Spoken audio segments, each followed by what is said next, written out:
Good afternoon, class. Today we are going to solve question number 6. Okay. According to question number 6, A, B, C are partners sharing profit and losses equally and agree to admit D for equal share. Okay.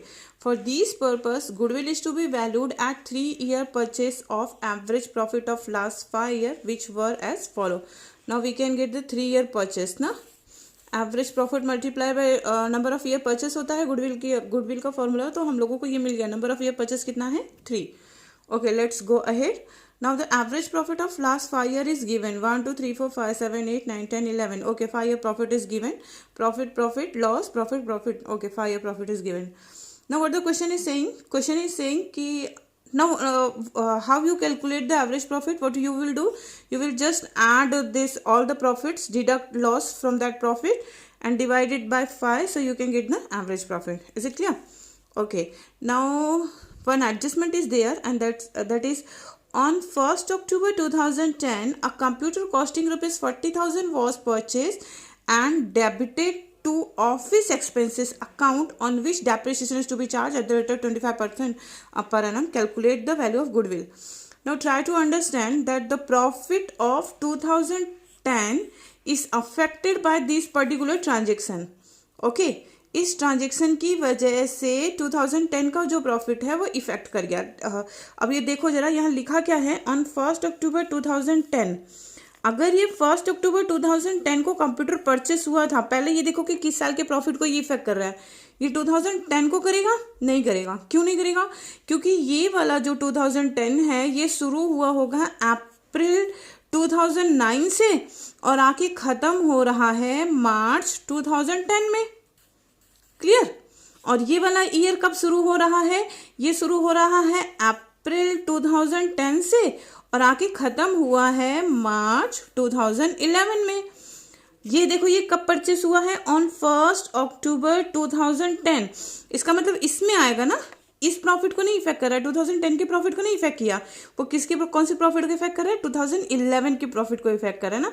तो ये समझना बहुत जरूरी है कि किस year के profit को इफेक्ट करेगा। अब ऐसे एडजस्टमेंट आने लगेंगे धीरे धीरे। आपको ये आइडेंटिफाई करना पड़ेगा कि वो किस साल के प्रॉफिट को इफेक्ट कर रहा है। जैसे देखो, यहाँ लिखा तो है 2010, लेकिन ये किस साल के प्रॉफिट को इफेक्ट कर रहा है? ये इफेक्ट कर रहा है 2011 के प्रॉफिट को, क्योंकि ये 1st October 2010 है जो कि आ रहा है 1st of April से लेके 31st March of 11 के बीच में, 10 to 11 के बीच में। क्लियर हो गया? इसका मतलब ये इस प्रॉफिट को इफेक्ट कर रहा है। अब इफेक्ट क्या कर रहा है वो देखते हैं। ठीक है, सीधे सीधे पहले ये तो समझ लो कि कंप्यूटर परचेस हुआ था। ठीक है, एक कंप्यूटर परचेस हुआ था और उसको प्रॉफिट एंड लॉस अकाउंट के डेबिट में ले जाके एज अ ऑफिस एक्सपेंसेस लिख दिया। समझ में आ रहा है ना क्वेश्चन क्या हुआ? प्रॉब्लम क्या थी? प्रॉब्लम ये थी कि एक कंप्यूटर परचेस हुआ 40,000 का, ठीक है, और उसको 40,000 के कंप्यूटर को कहाँ ले जाना चाहिए था? कंप्यूटर को ले जाना चाहिए था एसेट्स में, बैलेंस शीट एसेट साइड, लेकिन वो वहां ना ले जाके कहाँ लेके गए? प्रॉफिट एंड लॉस में एज अ ऑफिस एक्सपेंसेस लिख दिया।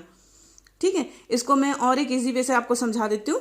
पहले ये देखो, ये जो सारे प्रॉफिट और लॉस है ना, ये क्या होते हैं? ये कहाँ से आते हैं पता है? ये होते हैं, जैसे आप क्लास 11th में आपको ले चल रहे हैं, देखो ये ट्रेडिंग अकाउंट बनता है। ट्रेडिंग अकाउंट में आपका आता है GP, that is the gross profit, आपने 11th में पढ़ा है। इस ग्रॉस प्रॉफिट को हम कैरी फॉरवर्ड करते हैं प्रॉफिट एंड लॉस अकाउंट में। प्रॉफिट एंड लॉस अकाउंट का ओपनिंग बैलेंस हो जाता है ग्रॉस प्रॉफिट।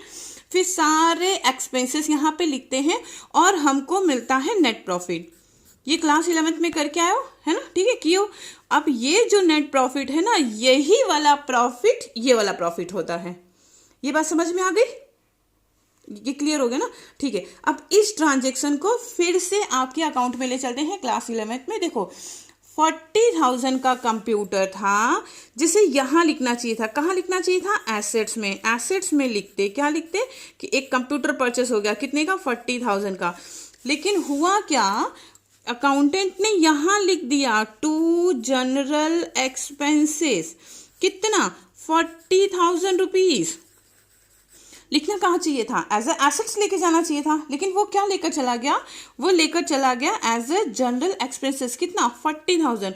तो जब यहाँ उसने 40,000 लिखा होगा तो जो भी नेट प्रॉफिट हुआ होगा वो 40,000 से तो कम हो गया ना।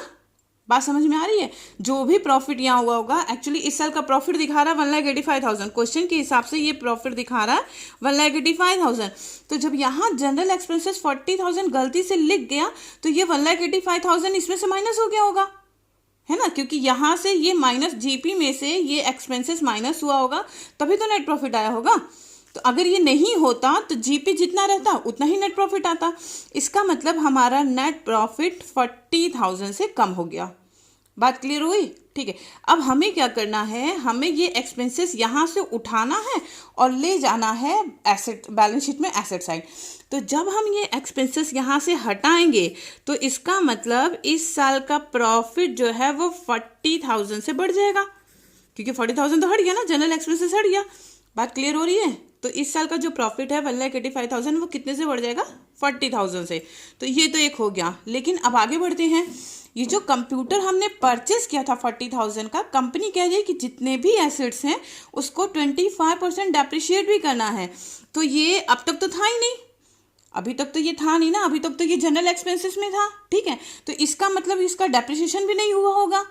लेकिन अब जब हम उसको एसेट्स में ले गए तो ये डेप्रिशिएट होगा एट द रेट ऑफ 25%। 25% इसका 10,000 आएगा। लेकिन क्योंकि ये 1 अक्टूबर को परचेस हुआ है तो 6 मंथ के लिए ही ले जाएंगे, तो 6 मंथ के लिए इसका आएगा 5,000।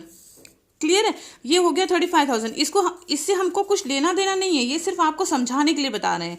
ये इस ट्रांजेक्शन से हमारे क्वेश्चन से कोई लेना देना नहीं है, ये सिर्फ आपको समझाने के लिए बता रहे हैं। तो इसका मतलब इसका अब ये जब डेप्रीशिएशन आ गया तो ये डेप्रीशिएशन कहाँ जाना चाहिए? प्रॉफिट एंड लॉस के डेबिट साइड में जाना चाहिए ना। अब तक तो नहीं था। क्यों नहीं था? क्योंकि कंप्यूटर ही यहाँ नहीं था। कंप्यूटर का कहाँ एक्सपेंसेस पड़ा था? यहाँ पड़ा था। तो जब हम यहाँ से 40,000 एक्सपेंसेस हटाए, उठा के कंप्यूटर को ले गए, कहाँ ले गए? एसेट्स में ले गए। तो इसका मतलब एसेट्स में वो डेप्रिशिएट भी होगा 6 मंथ का। 6 मंथ का डेप्रिशिएशन 5,000 हो रहा है। तो अब हम इसे अगर यहाँ लिखते हैं टू डेप्रिशिएशन कितना? 5,000। तो ये 5,000 से हमारे प्रॉफिट को क्या करेगा? अब डिक्रीज करेगा। इसका मतलब इस प्रॉफिट में 5,000 माइनस हो जाएगा। मतलब 1,85,000 जो प्रॉफिट था उसमें 40,000 प्लस होगा। क्यों प्लस होगा? क्योंकि जनरल एक्सपेंसेस गलती से हो गया था तो वो हमने उसको हटा दिया। और 5,000 माइनस होगा। क्यों माइनस होगा? क्योंकि अभी तक तो डेप्रिसिएशन था ही नहीं। क्यों नहीं था? क्योंकि कंप्यूटर के बारे में हमको पता नहीं था। अब डेप्रिसिएशन हो गया तो वो माइनस हो जाएगा। तो इस साल का जो प्रॉफिट आएगा वो आ जाएगा 220। सही है? कैलकुलेट करो, देखो 1,85,000 में से 5,000 माइनस हुआ तो 1,80,000 हो गया प्लस 40,000, तो ये 2,20,000 आ जाएगा। किस साल का प्रॉफिट? किस साल ये प्रॉब्लम आई है? ये प्रॉब्लम आई है 2011 में। तो 2011 का ये जो प्रॉफिट है 1,85,000, अब ये कितना हो जाएगा? ये हो जाएगा 2,20,000। क्लियर हो गया? अब हम इसका निकालेंगे गुडविल। ठीक, देखो गुडविल निकालने के लिए मैंने क्वेश्चन ऑलरेडी पहले से बना रखा है। ABC तीनों पार्टनर है, ये 1:1 रेशियो है, D है, एंटर हुआ है, 1/4 लेगा, इसका मतलब इक्वली ले रहा है। गुडविल कितना होगा? Goodwill is equal to average profit multiply by number of year purchase. Number of year purchase हमको 3 मिल गया था क्वेश्चन से ही। अब देखो profit of 60,000, 1,50,000 minus 20 plus 2 lakh and plus 2,20,000। यही प्रॉफिट अभी चेंज होके आया है। पहले 1,85,000 था, है ना। 5 ईयर का प्रॉफिट ले लिया हम लोगों ने। 60,000 plus 1,50,000 minus 20,000 plus 2 lakh and plus 2,20,000 divided by 5, क्योंकि 5 ईयर का प्रॉफिट है। टोटल होगा 6,10,000 डिवाइडेड बाय 5। एवरेज प्रॉफिट निकलेगा 1,22,000। गुडविल का फॉर्मूला क्या है? Goodwill is equal to average profit multiplied by number of year purchase. So average profit we get how much? 1,22,000. So 1,22,000 multiplied by number of year purchase कितना मिला था हमको? 3 मिला था। मल्टीप्लाई करेंगे तो गुडविल निकल कर आ गया 3,66,000। सॉरी, गुडविल कितना आ गया? 3,66,000। क्लियर है? वीडियो को 2 बार देखना, क्योंकि ये जो एडजस्टमेंट है ये बहुत इंपॉर्टेंट एडजस्टमेंट है। ठीक है, ये जो है वो प्रॉब्लम क्रिएट करेगी। अभी तो ये आपको बहुत थोड़ा सा मे बी कि समझ में आ जाए, क्योंकि ट्रांजेक्शन लास्ट ईयर में हुआ है। अगर ये ट्रांजेक्शन कहीं बीच में हुआ होता, मान लो 2008 में हुआ होता, तो हमें वो डेप्रिसिएशन हर साल ले जाना पड़ता, क्योंकि अभी तक तो डेप्रिसिएशन कंप्यूटर था ही नहीं। कंप्यूटर तो बाद में अभी हमको पता चला कि वो जनरल एक्सपेंसेस में चला गया। तो अगर जब हम यहाँ चेंजेस 2008 से करते तो डेप्रिसिएशन 2009 में भी आता, 10 में भी आता, 11 में भी आता, क्योंकि आपका लास्ट ट्रांजेक्शन है, लास्ट वाला ट्रांजेक्शन चेंज हुआ है, लास्ट ईयर चेंज हुआ है 2011, इसलिए सिंपली कैलकुलेट हो गया। अब आगे तो ये अगर सिंपल आप समझ जाएंगे तो फिर आगे आपको प्रॉब्लम नहीं होगी। Thank you.